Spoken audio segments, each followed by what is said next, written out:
تو آج کی شب سے پہلے، آج کے دن سے پہلے، رمضان المبارک کے تشریف لانے سے پہلے اپنی طبیعت کے اندر ایسا ذوق لائیں، ایسی طبیعت لائیں کہ ہم نے معافی دینی بھی ہے اور معافی لینی بھی ہے۔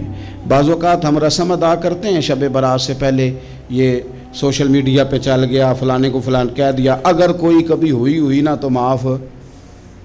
ایسے تو نہیں نا معافیاں ہوتی، ہمیں پتہ ہوتا ہے ہم سے کون ناراض ہے، ہمیں خبر ہوتی ہے ہم نے کس کو تکلیف دی، ہمیں پتہ ہوتا ہے کس نے ہمارے لہجوں سے پریشانی پائی ہے، کون ہے جو ہماری وجہ سے اذیت کا شکار ہے، تو اس سے جا کے معافی مانگے، تو یہ چیزیں معافی کا سبب بن جائیں گی۔ اور پھر میرے نبی پاک صلی اللہ علیہ وسلم نے 2-4 چیزیں اور بھی بیان کی ہیں، میرا دل کرتا ہے کہ وہ بھی ذرا آپ کو عرض کر دوں۔ حضور سید عالم علیہ السلام نے نا جنت میں لے جانے والے جب اعمال بیان کیے تو حضور علیہ السلام نے فرمایا کہ ایک تو زکوٰۃ صحیح ادا کرنا، شرک سے بچنا، توحید پہ قائم رہنا، اور زکوٰۃ ٹھیک ادا کرنا اور اپنے رشتہ داروں سے اچھا سلوک کرنا، جنت میں داخل ہو جاؤ گے۔ یہ جو ہمارے زیادہ قریبی لوگ ہوتے ہیں نا، ان کا حق بھی شریعت نے زیادہ رکھا ہے، اور یہ بعضوں کا تکلیف بھی زیادہ دیتے ہیں۔ لیکن میرے عزیز ایک بات سمجھ لیں اچھی طرح سے اور اپنے دل میں بٹھا لیں، میں نے درجنوں بار کہی ہے، پھر کہتا ہوں، اللہ تعالیٰ نے جو خاندان میرے لیے پسند کیا ہے نا، مالک نے مجھے وہاں پیدا کیا ہے، تو جو چچا اللہ نے میرے لیے پسند کیا وہ مجھے بھی پسند ہونا چاہیے، اور جو ماموں اللہ نے میرے لیے پسند کیا ہے وہ مجھے بھی پسند ہونا چاہیے۔ انسانوں کے اندر کمزوریاں بھی ہوتی ہیں، خوبیاں بھی ہوتی ہیں، لیکن ہمارا یہ مسئلہ بن جاتا ہے کہ ہم نہ صرف کمزوریوں کو ڈسکس کرتے ہیں، خوبیوں کا تذکرہ کرتے ہی نہیں، اپنے مزاج کے اندر اس بات کو آپ نے پیدا کرنا ہے۔ آج ایک اور ارادہ بھی کریں، ایک اور اپنے ذہن کے اندر بات بھی زیادہ شوق کے ساتھ پیدا کریں۔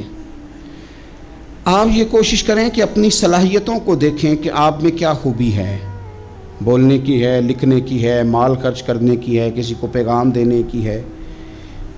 مسجد نبوی شریف میں ایک بی بی صرف جھاڑو خالی دیتی تھی، بیمار ہو گئی تو سرکار تیمارداری کرنے گئے، اور صحابہ نے حضور کو اطلاع دیے بغیر تدفین کر دی، جنازہ پڑھا دیا، تو حضور نے قبر پہ کھڑے ہو کے دوبارہ جنازہ پڑھایا۔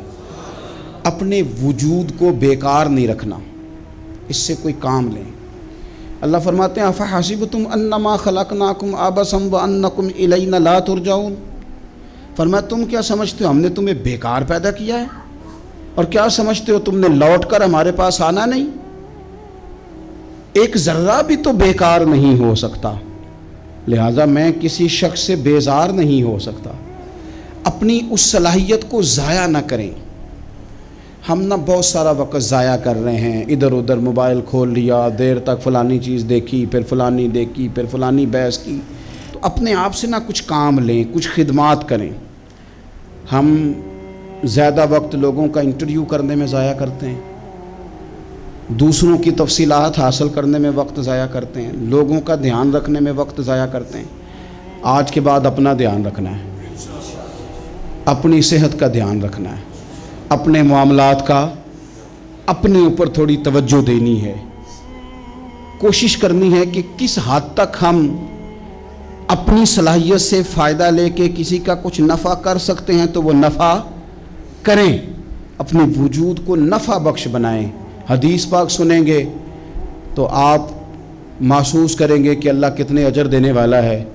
نبی پاک علیہ السلام نے فرمایا جس نے دین کے رستے میں اتنی دیر بھی قتال کیا، لڑا اتنی دیر جتنی دیر اونٹنی کا دودھ دھونے میں لگتی ہے، اتنا تھوڑا وقت بھی دین کے لیے اگر کوئی نکلا، جد و جہد کی، قتال کیا، لڑا، فرمایا اس بندے کو بھی اللہ جنت عطا فرما دے گا۔ اتنا تو کام کرے نا، اتنا تو کام کرے۔ اور حضور علیہ السلام نے رغبت دلائی، یعنی جتنا بھی عمل، حضور فرمانے لگے کسی عمل کو چھوٹا نہ سمجھنا، کچھ نہ ہو سکے تو اپنے بھائی سے مسکرا کے میلی لینا، اللہ اس پر بھی صدقے کا ثواب عطا کر دے گا۔ اور نبی پاک علیہ السلام نے فرمایا دوزخ سے بچ جاؤ صدقہ دے کے۔ خیال آتا تھا یا رسول اللہ کتنا کو دیں، تو فرمایا خشک کھجور کا ایک ٹکڑا، یعنی پوری کھجور بھی نہیں، خشک کھجور کا ایک ٹکڑا بھی خیرات کر کے بچ سکتے ہو تو وہ کر کے ہی صدقہ دے کے اللہ کے عذاب سے بچ جاؤ۔ معنی کیا ہے ان ساری روایتوں کا کہ کچھ کرو تو صحیح نہ، کچھ کرو تو صحیح نہ۔ ہمارے ایک بزرگ تھے تو کرونا کے دنوں میں انہوں نے ایک جملہ کہا، کہنے لگے یہ کرونا پتہ تمہیں کیا کہنے آیا ہے؟ کہنے آیا ہے کہ بیماریاں آ رہی ہیں، حالات خراب ہیں۔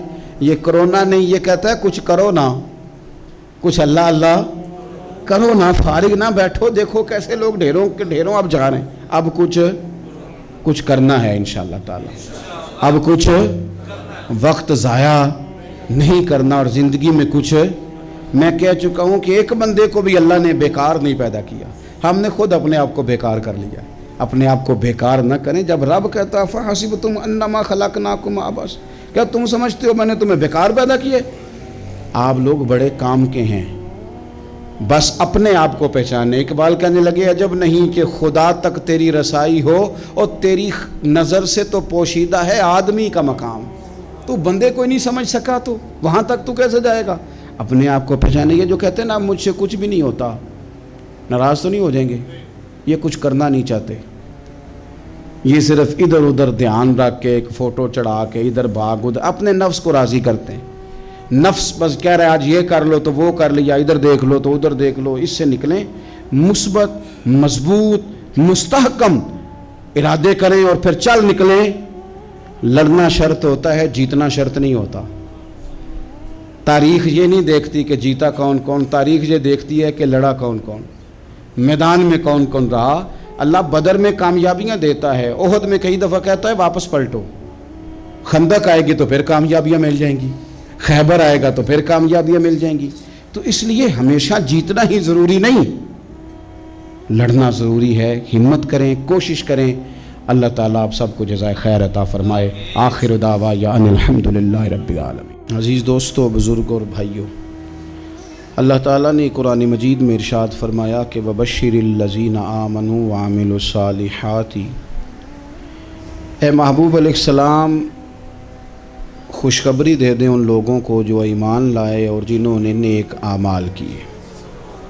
ان لہم جنات تجری من تحتها الانہار،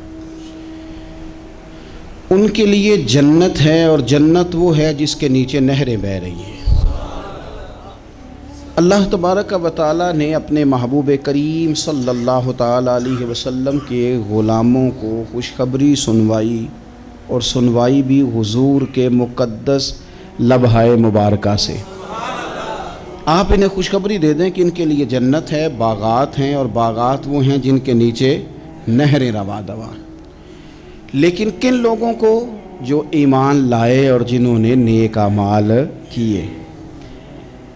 کچھ نہ کچھ انسان کو نا عمل کرنا چاہیے۔ وہ جو عمل ہے نا، کوئی بندہ اپنے عملوں سے جنت میں نہیں جائے گا، جنت میں خدا کے فضل سے جائے گا۔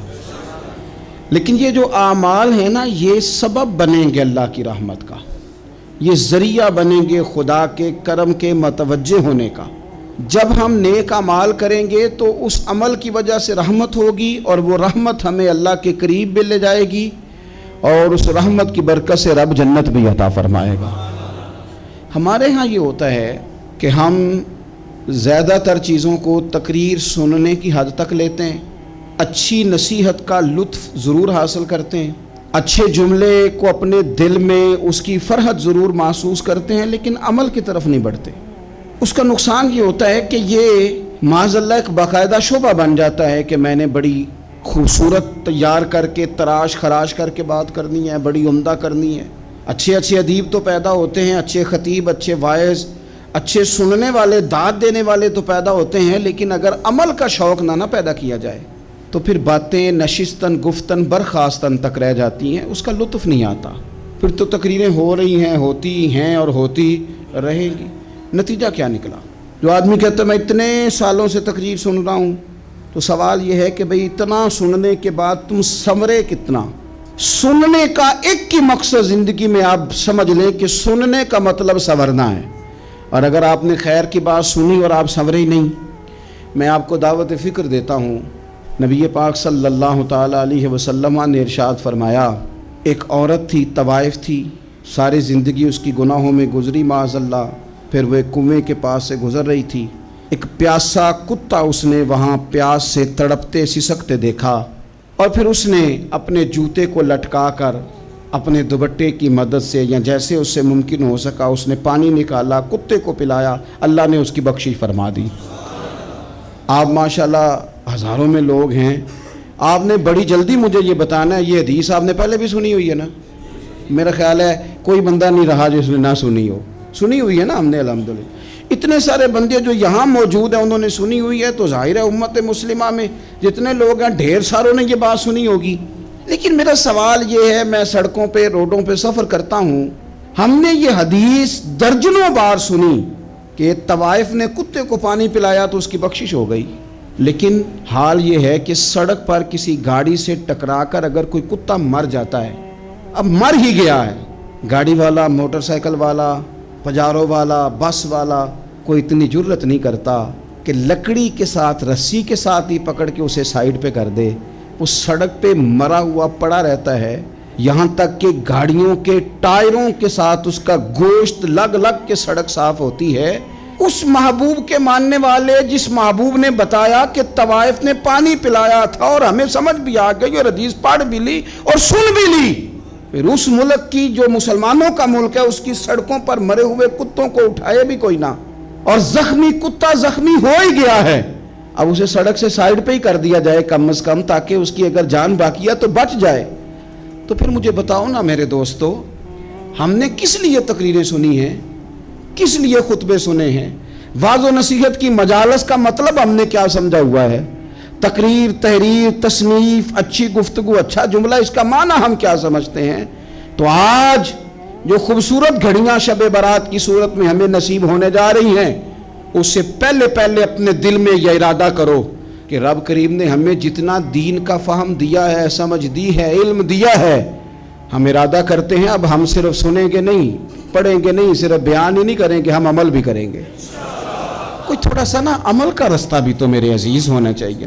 اب مطلب بہت ساری جگہوں پہ جانے کا موقع ملتا ہے تو لوگ کہتے ہیں پیر صاحب ناراض نہ ہونا، ہم نے بڑا بندوبست کیا ہوا ہے، تقریر ذرا نہ سوا کو گھنٹہ کرنا۔ تو میں کہتا ہوں مثلاً آپ مجھے بتائیں نا، سوا گھنٹہ تقریر کرا کے آپ نے کیا کرنا ہے؟ اگر تو آپ نے اس لیے بلایا ہے کہ جناب ایک بات سنیں گے، ایک واعظ ہوگا، سر دھنیں گے، تو وہ تو مجھے آتا ہی نہیں، تو میں تو مختصر بات کروں گا اور اتنی کروں گا جس کی ضرورت محسوس کروں گا۔ لمبی چوڑی تقریروں کا کیا مطلب ہے؟ ہم کیا چاہتے ہیں سوائے اس کے کہ جناب بات بڑی اچھی کانوں کو لگ رہی ہے، مزہ بڑا آ رہا ہے، تو آپ نے لیا کیا؟ نتیجہ کیا نکلا؟ میرے رسول پاک علیہ السلام کے صحابہ جو حضور سے نصیحتیں لیتے تھے وہ کیسی تھی؟ حضرت عبداللہ بن بصر رضی اللہ تعالیٰ عنہ حاضر بارگاہ ہوئے، آ کے عرض کی یا رسول اللہ صلی اللہ علیہ وسلم، میں آیا ہوں سونے، پتہ نہیں دوبارہ آ سکوں کہ نہ آ سکوں، حضور پتہ نہیں موقع ملے نہ ملے، ایک بات مجھے بتا دیں، میں اس پہ عمل کروں گا، میری زندگی بھی بن جائے اور آخرت بھی بن جائے۔ تو کریم محبوب نے فرمایا عبداللہ زبان کو خشک نہ ہونے دینا، اس کو تر رکھنا۔ تر حضور کس چیز سے؟ فرمایا اللہ کے ذکر سے تر رکھنا، زبان اللہ کے ذکر سے تر رہے، ہر وقت رب کی یاد رہے، تیری دنیا بھی بن جائے گی اور آخرت بھی بن جائے گی۔ تو میرے عزیز اپنی زندگی کے اندر اب ہم نے عمل کرنا ہے۔ او جناب کمال پھر یہ ہے کہ جب واعظ سننے کا شوق بڑھ جاتا ہے، تقریر سننے کا شوق بڑھ جاتا ہے، سننے سنانے کا خالی مزاج ہو جاتا ہے، پھر بندہ ڈھونڈتا پھرتا ہے کہ نئی سے نئی چیز کہاں ملتی، انوکھی سے انوکھی چیز کہاں ملتی، انفرادی سے انفرادی بات۔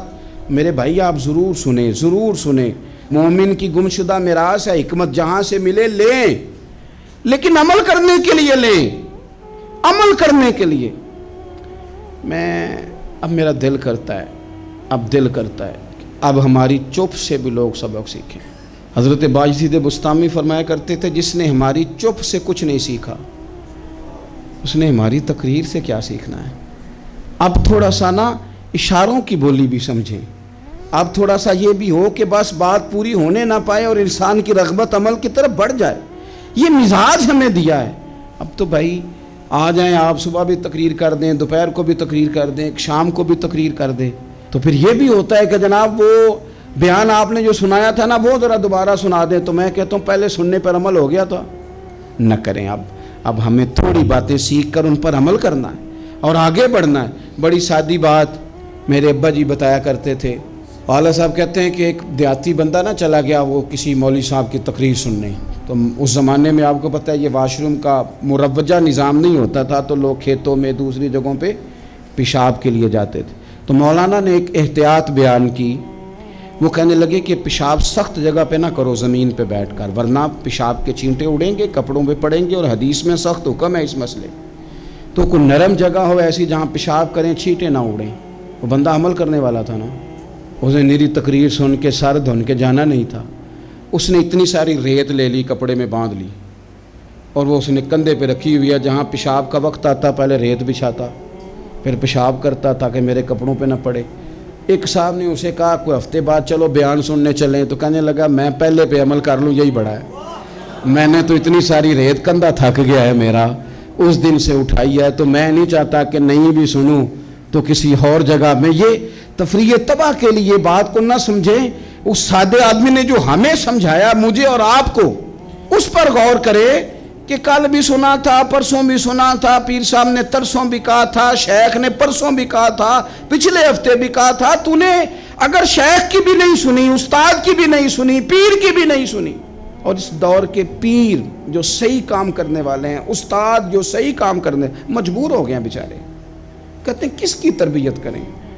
کس درد سے کہا تھا حضرت سلطان باؤ نے، وہ کہتے ہیں اور رب دا طالب کوئی بھی نہیں ملیا، اتے جو ملے ہے طالب زردہ ہو۔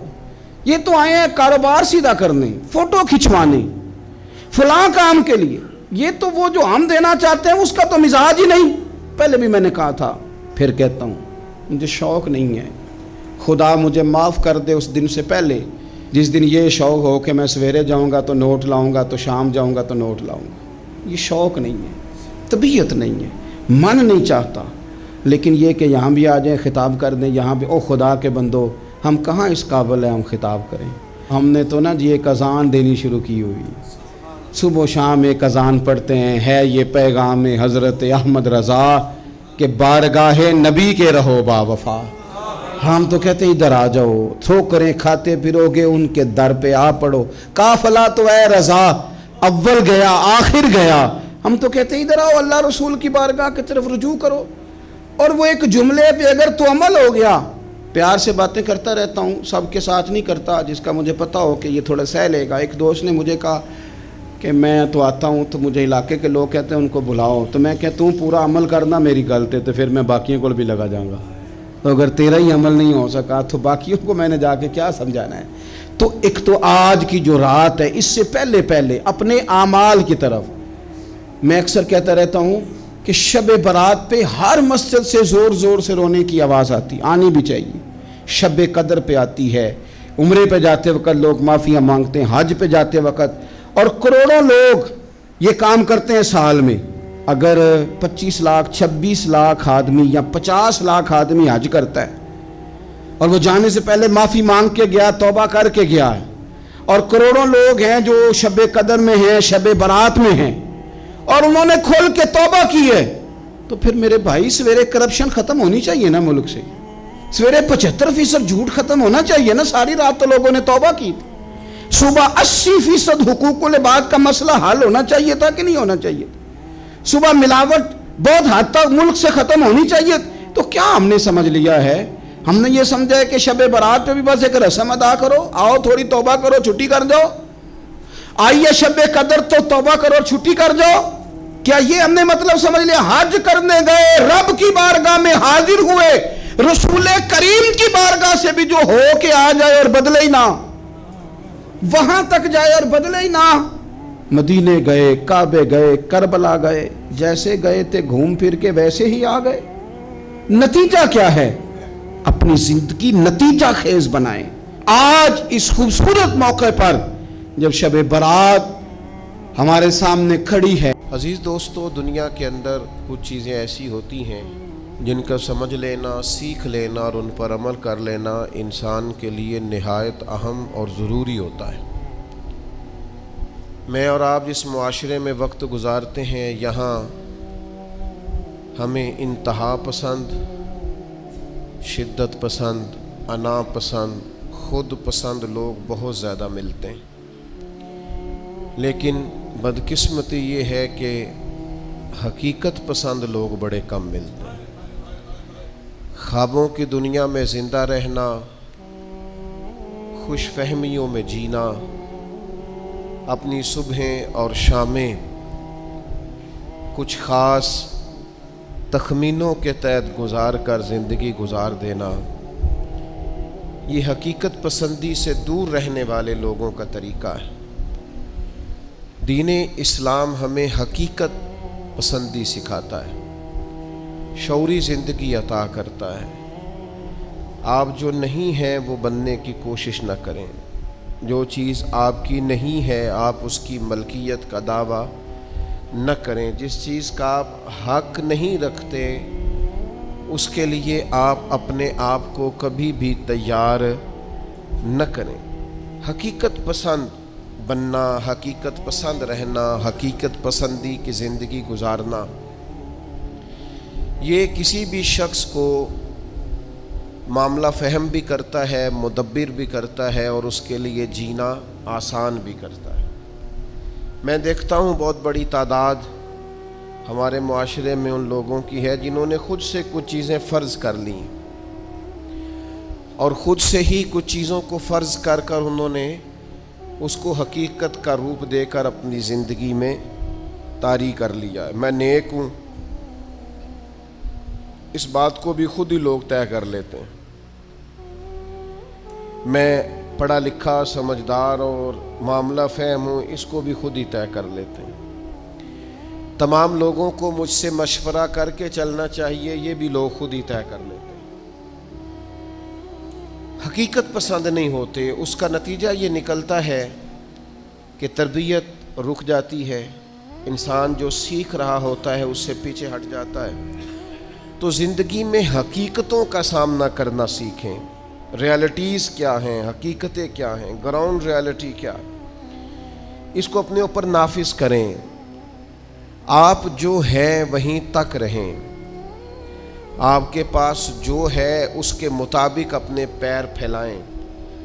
آپ کا جتنا دائرہ کار ہے آپ اس کے مطابق اپنی زندگی کے معاملات کو طے کریں۔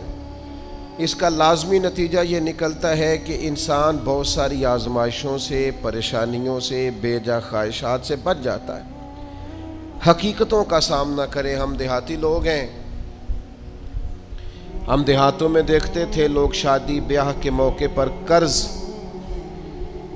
اس بنیاد پر اٹھا لیتے تھے کہ مجھے اتنی سلامی بھی تو اکٹھی ہو جائے گی نا، لیکن قرض تو اکٹھا ہو جاتا تھا پر سلامیاں اکٹھی نہیں ہوتی تھی۔ اس کا لازمی نتیجہ پریشانی، آزمائش، مطالبہ کرنے والوں کی سختی، قرض کے نیچے دبا ہوا انسان، یہ اس کا لازمی اور فوری نتیجہ نکلا کرتا تھا۔ میرے بھائی، حقیقت پسند بڑھیں۔ سب سے پہلے اور سب سے بڑی اس حقیقت کو سمجھ لیں کہ اس کائنات کا خالق اللہ تعالیٰ، یہ سب سے بڑی حقیقت ہے۔ اس حقیقت کے سائے میں جو لوگ زندگی گزارتے ہیں وہ لوگ کبھی بھی دشواریوں کا شکار نہیں ہوتے، کبھی بھی الجھاؤ کا شکار نہیں ہوتے۔ سب سے بڑی حقیقت یہ ہے کہ اللہ ہمارا رب ہے، خالق ہے، مالک ہے، رازق ہے، اور پھر سب سے بڑھ کر رحمان ہے اور رحیم ہے، پھر سب سے بڑھ کر غفار ہے اور ستار ہے۔ اس حقیقت کو سمجھ لیں۔ اللہ تعالیٰ نے قرآن مجید میں اس حقیقت کا اس طرح اظہار فرمایا، کیف تکفرون باللہ وکنتم امواتا فاحیاکم، تم کس طرح اللہ کا انکار کرتے ہو حالانکہ تم بے جان تھے، اس نے تمہیں زندگی عطا کی، کچھ نہیں تھے تم، عدم میں تھے، اس نے تمہیں وجود دیا، اور پھر ارشاد فرمایا ثم یمیتکم ثم یحییکم، پھر تمہیں مارے گا اور پھر تمہیں زندگی عطا کرے گا، ثم الیہ ترجعون، پھر تمہیں اسی کی طرف لوٹ جانا ہے۔ کبھی اس حقیقت سے کوئی شخص آنکھیں نہیں پھیر سکتا کہ یہ جو اس کا اپنا وجود ہے یہ بھی سارے کا سارا اللہ تعالیٰ کی مشیت اور اس کی رضا پر مبنی۔ اس نے اپنا وجود بھی اپنی مرضی سے تشکیل نہیں دیا، قد کاٹ اپنی مرضی سے تشکیل نہیں دیا، حسن و جمال اپنی مرضی سے تشکیل نہیں دیا، تو پھر کیسی عجیب بات ہے، یہ روزمرہ کے معاملات اپنی مرضی سے تشکیل دینا چاہتا ہے۔ اسے چاہیے کہ جس طرح اس کا وجود، اس کا حافظہ، اس کے چہرے کی ساخت اس کی اپنی مرضی کی نہیں، رب رسول کی مرضی کی ہے، تو پھر یہ بھی زندگی اپنی مرضی کی نہ گزارے، اس حقیقت کا قائل ہو جائے کہ جینا بھی اسی طرح ہے جو حکم اللہ تعالیٰ نے ارشاد فرمایا ہے۔ لیکن زندگی اللہ کی دی ہوئی، رزق اللہ کا دیا ہوا، سانسیں اللہ کی دی ہوئی، لوگ جینا اپنی مرضی سے چاہتے ہیں۔ یہ حقیقت پسندی سے دور بات ہے۔ جس شخص نے جو مشینری بنائی ہے، آپ اسی سے پوچھیں گے اس کو کیسے چلانا ہے، آپ اسی سے دریافت کریں گے کہ کیا چیز استعمال کرنے سے صحت ٹھیک ہوگی، کیا استعمال کرنے سے خراب ہوگی۔ آپ اسی طبیب حکیم کے مشورے سے چلیں گے۔ ہم من چاہی زندگی چاہتے ہیں تو سب سے پہلے تو اس حقیقت کو سمجھ لیں کہ کائنات کا رب، اور جب بنائی اسی نے ہے تو چلے گی بھی اسی کے حکم کے ساتھ۔ دوسری بات، پوری دنیا اس بات کو اچھی طرح تسلیم کر لے کہ اللہ کے لاڈلے اور آخری نبی جناب محمد الرسول اللہ ہیں صلی اللہ تعالی علیہ وسلم۔ اللہ تعالیٰ نے ساری رعنائیاں، ساری خوبصورتیاں، سارا وقار اور ساری عزتیں نبی پاک کی غلامی میں جمع کر دی۔ اب کوئی شخص اگر یہ چاہے گا کہ میں حضور سے ہٹ کر کہیں سے عزت اویل کر لوں، نبی پاک علیہ السلام کی پیروی سے ہٹ کر کہیں سے میں کوئی خیر کٹھی کر لوں، تو یہ حقیقت پسندی سے دوری ہے، ہو نہیں سکتا۔ وَمَن يُطِعِ اللَّهَ وَرَسُولَهُ فَقَدْ فَازَ فَوْزًا عَظِيمًا۔ کامیابی اسی شخص کو ملے گی جو اللہ اور اس کے رسول کی فرما برداری کرے گا۔ یہ کائنات کی سب سے بڑی حقیقت ہے کہ ساری کامیابیاں، سارا حسن، سارا کمال، ساری خوبصورتیاں حضور کی سنت اور شریعت سے وابستہ ہیں۔ ہم جتنا مرضی نئے دور کا فیشن اوڑھ لیں، جتنا مرضی بھاگ لیں، جہاں تک ہماری رسائی ہے ہم جا لیں، لیکن حق اور سچ یہی ہے کہ قُلْ إِن كُنتُمْ تُحِبُّونَ اللَّهَ فَاتَّبِعُونِي يُحْبِبْكُمُ اللَّهُ۔ اللہ کہتے ہیں محبوب ان سے فرما دیں اگر یہ رب سے محبت کرنا چاہتے ہیں تو آپ کی غلامی کریں، اللہ انہیں اپنا محبوب بنا لے گا۔ سب سے بڑی حقیقت یہ ہے۔ دوسری بات جو بڑی سمجھنے والی ہے اور غور کرنے والی ہے، اسی سے وابستہ، کہ یہ بھی کائنات کی سب سے بڑی حقیقت ہے کہ نبی کریم اللہ کے آخری نبی ہیں۔ ما کان محمد ابا احد من رجالکم ولکن رسول اللہ وخاتم النبیین۔ محمد صلی اللہ تعالی علیہ وسلم مردوں میں سے کسی کے باپ نہیں ہیں، لیکن اللہ کے رسول ہیں اور نبیوں میں سب سے آخری ہیں۔ سورج اپنی جگہ چھوڑ سکتا ہے، چاند اپنی جگہ بدل سکتا ہے، ستارے زمین پر آ سکتے ہیں، اس زمین کا سارا نظام بدل سکتا ہے، پر رسول پاک کے بعد کوئی نبی نہیں آ سکتا۔ یہ طے شدہ حقیقت ہے۔ آج جو لوگ قادیانیوں کے بارے میں، مرزائیوں کے بارے میں اپنے دلوں میں نرم گوشے پیدا کرتے ہیں اور وہ روغن خیالی کا مظاہرہ کرتے ہیں، وہ اچھی طرح سمجھیں کہ کائنات کی سب سے بڑی حقیقت یہ ہے کہ رسول پاک آخری نبی ہیں، اور اس حقیقت سے کوئی انکار کر سکتا؟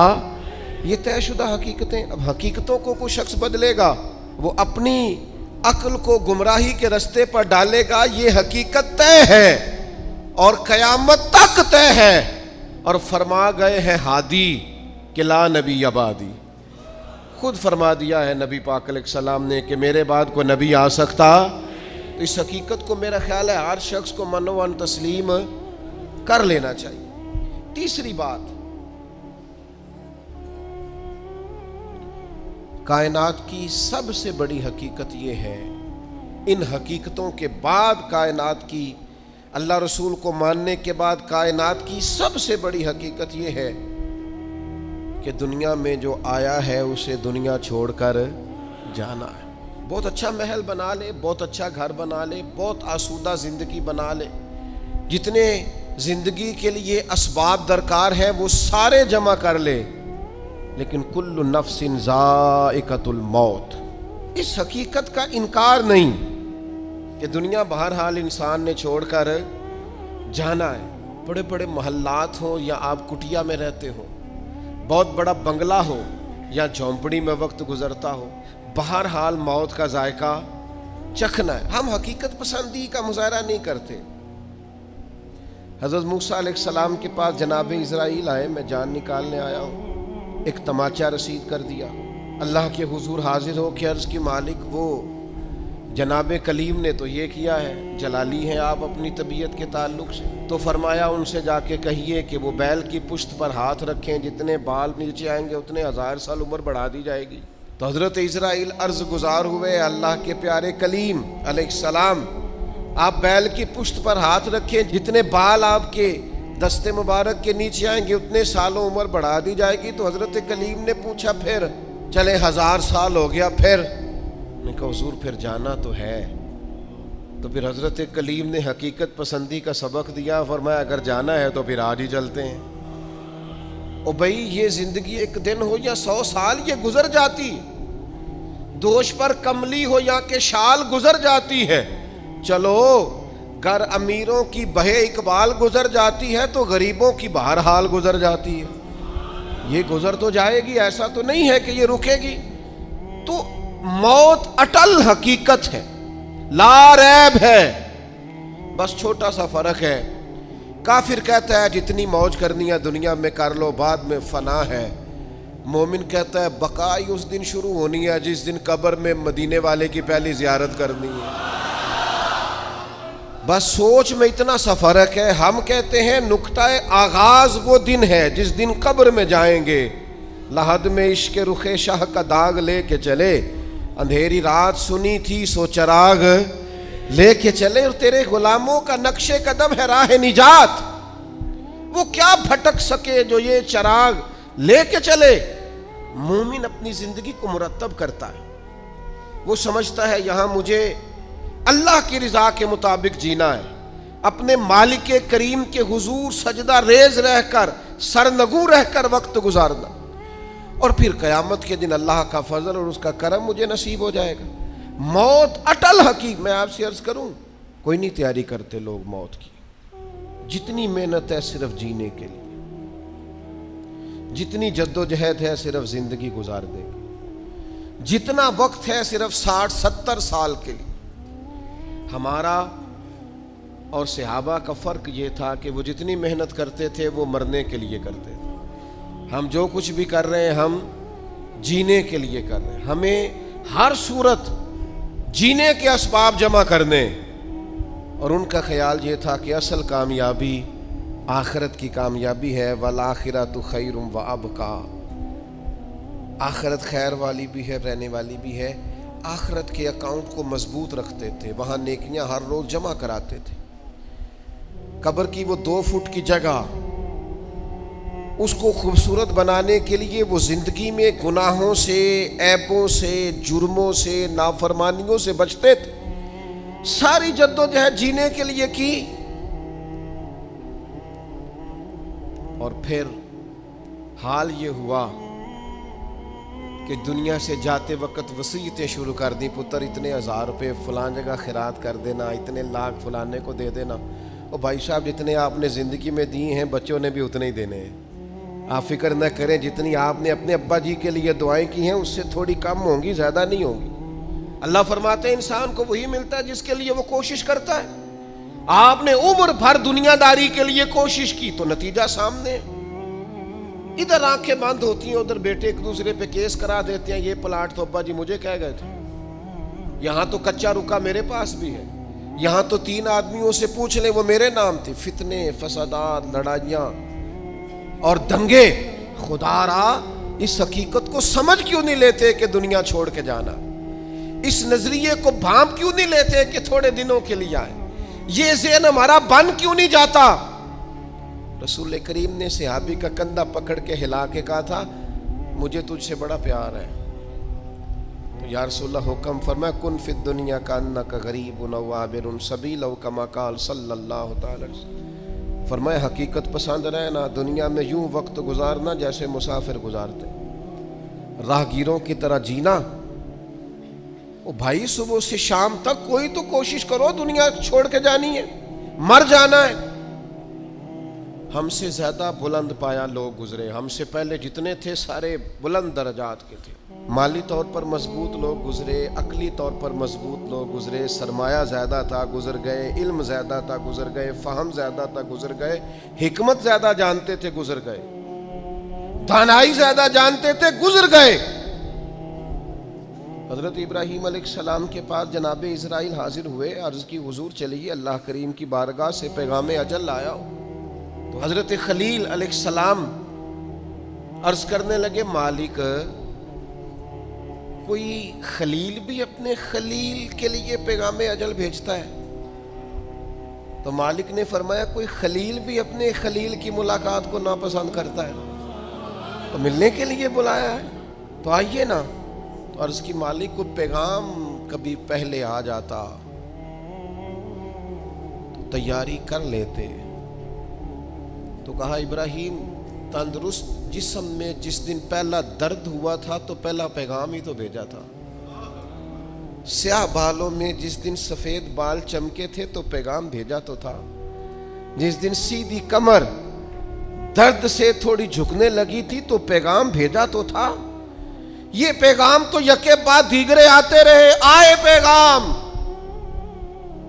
آئے، کبھی دادا کی چارپائی کو کندھا دیا، کبھی دادی کی چارپائی کو کندھا دیا، کبھی رشتہ داروں کے جنازے پڑے، کبھی ماں باپ کے جنازوں کو کندھے دیے۔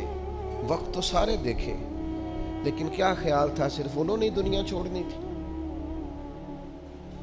ہمارا یہاں پکا ارادہ ہے، بہانے بازی کرتے ہیں ہم لوگ، میں بچوں کے لیے کر رہا ہوں۔ جن بچوں کے والدین ان کی پیدائش سے پہلے دنیا سے چلے جاتے ہیں وہ بچے پلا نہیں کرتے، ان کے یہاں رزق نہیں آیا کرتا۔ آپ جائز ناجائز اکٹھا کر رہے ہیں بچوں کے لیے، جھوٹ بول رہے ہیں آپ۔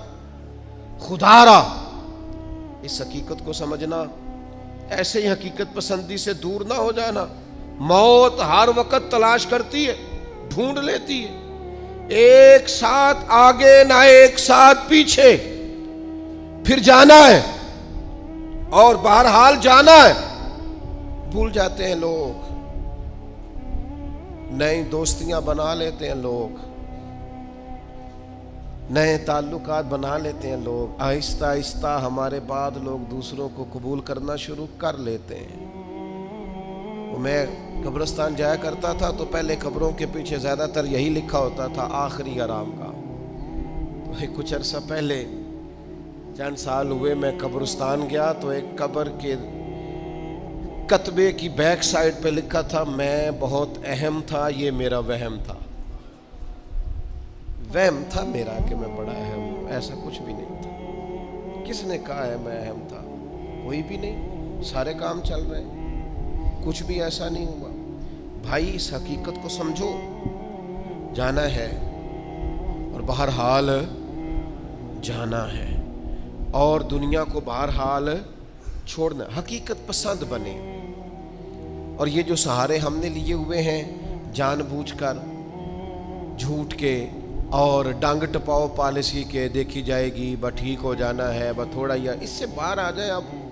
اب کتنی کو دیر، کتنا کو بچپنا، کتنا کو لڑک پن، کتنے کو شغل، کتنا کو تصویروں کی دنیا کی زندگی، کتنا کو خواب۔